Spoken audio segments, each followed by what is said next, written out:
3:00 a.m. And let me tell you, nothing good ever starts at 3:00 a.m. I'm dead asleep in the little cabin I built with my own two hands when suddenly, bam, bam, bam, someone's pounding my front door so hard, I think they're gonna knock it right off the hinges. Sheriff's Department, open up now. You're under arrest. That's the wake-up call I get. So there I am, stumbling outside in nothing but boxers and bare feet, cold gravel biting into my heels, and 6 deputies have guns drawn on me like I'm public enemy number 1. Illegal camping, they bark. You need to vacate this land immediately.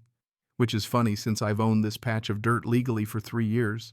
Turns out the whole show is courtesy of Constance Brightwater, our HOA's self-appointed queen bee, who decided to call 911 and paint me as some kind of dangerous vagrant threatening family safety.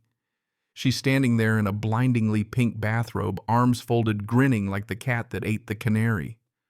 Little did she know she'd just picked a fight with a retired Marine who spent 20 years dealing with people who love throwing their weight around. Bad call, Constance. Real bad. You ever had a neighbor or an HOA nightmare? Drop your war stories in the comments. I promise I read every last one.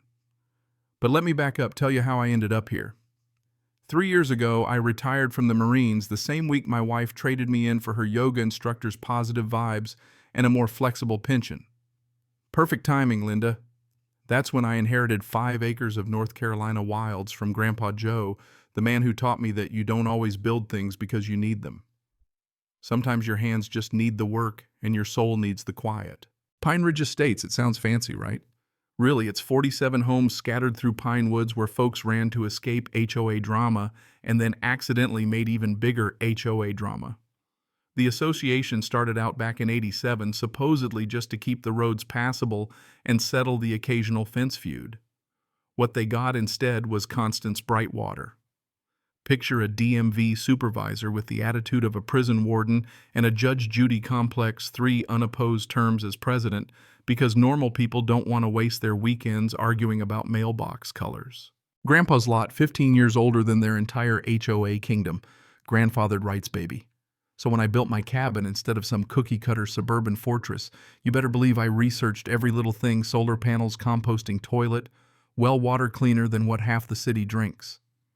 The smell of cedar shavings became my morning coffee, the thunk of hammer and the hum of my generator mixing with bird calls as I pieced my life back together one board at a time. And then, of course, Constance discovers me. I'm installing kitchen cabinets one Tuesday when I hear these sharp little clicks on the gravel, her signature move. Like a woodpecker, only in 3-inch stilettos. Clipboard in one hand, phone in the other. Excuse me. That structure violates our community standards. No hello, no welcome to the neighborhood. Just the rules delivered like she's Moses come down from the mountain. I set down my drill, wipe the sawdust from my hands, and tell her straight, "Ma'am, I'm building a legal residence on property my family's owned since before your HOA existed." She's not impressed. Starts quoting section numbers off her phone like it's gospel. Next thing I know, a certified letter arrives, $500 a day fines for illegal camping, 10 days to cease violations or face legal action.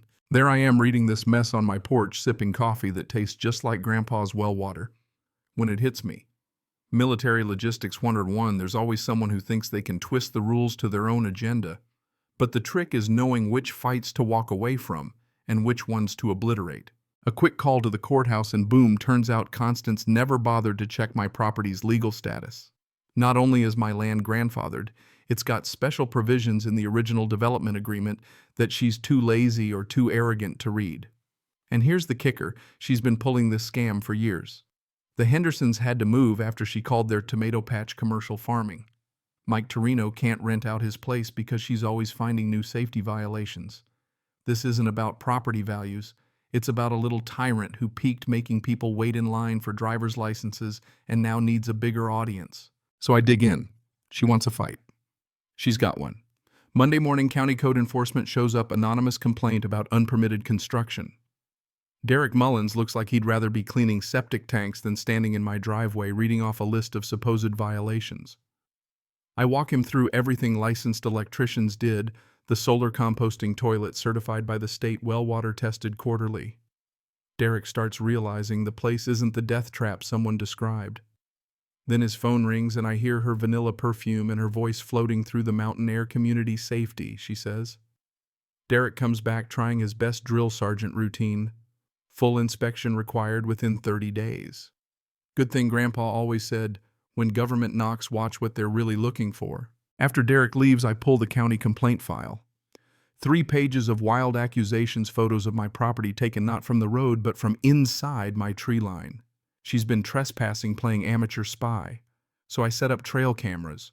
All week I catch her sneaking around, measuring, photographing, sniffing out whatever she can.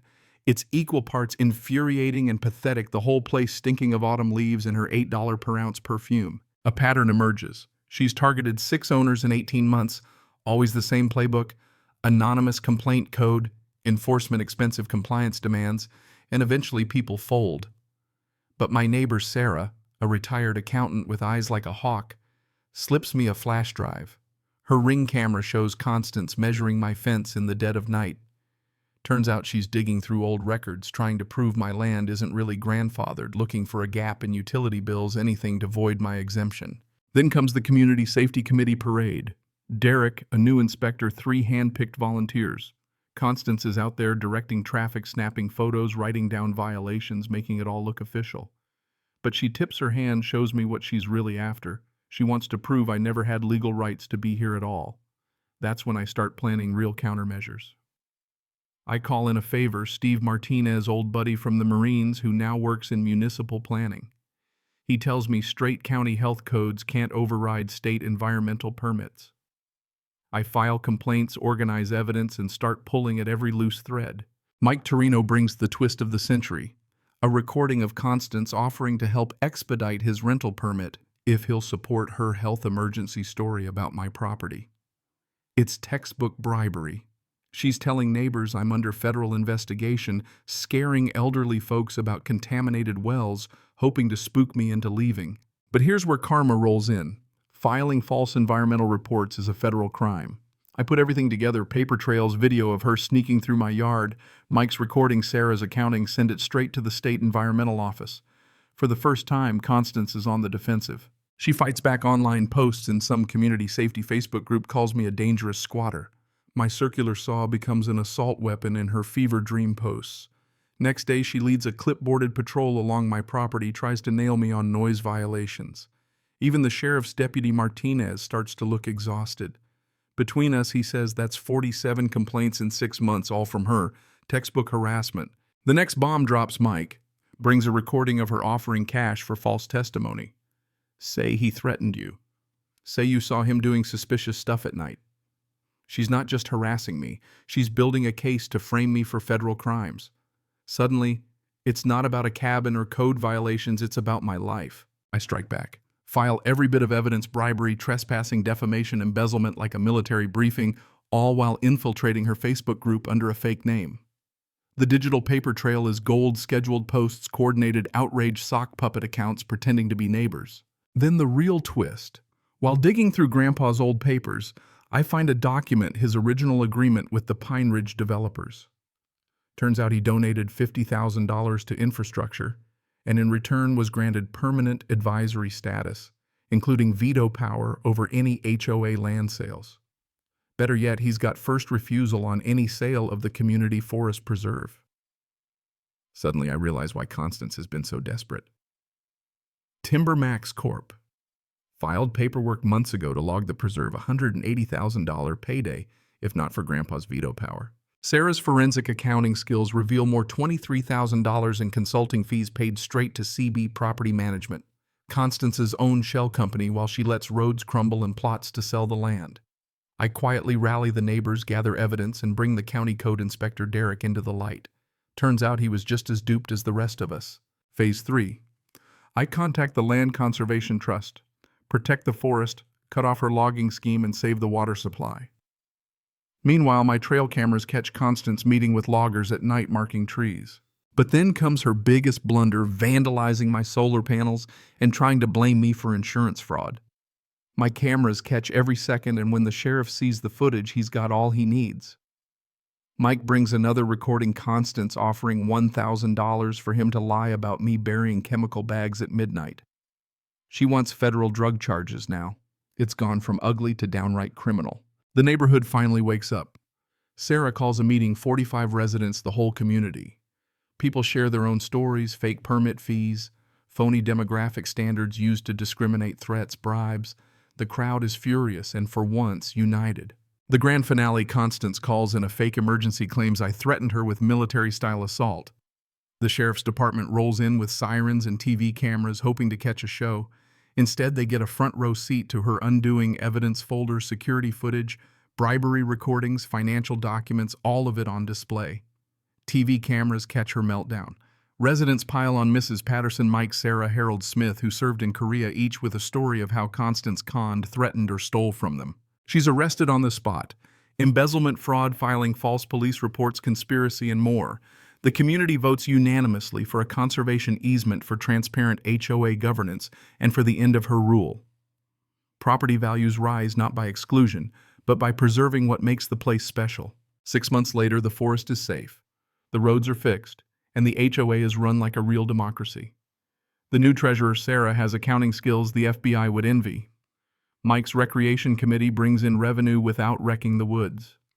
My cabin becomes the go-to spot for workshops, solar, rainwater collection, basic carpentry.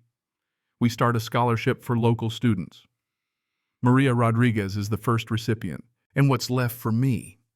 The knowledge that sometimes you build not for yourself, but for your community, and that standing up to bullies can heal more than just property lines. Turns out Grandpa's legacy was more than just land. It was the blueprint for building trust, resilience, and a place where neighbors look out for each other instead of looking for ways to tear each other down. So let me ask you, where's the line between authority and abuse? When does community standards become just another excuse for control? Ever tangled with a neighbor like Constance? I'd love to hear your story. Drop it below. And remember, justice isn't automatic. Sometimes you have to build it yourself. One nail, one neighbor, one stand at a time.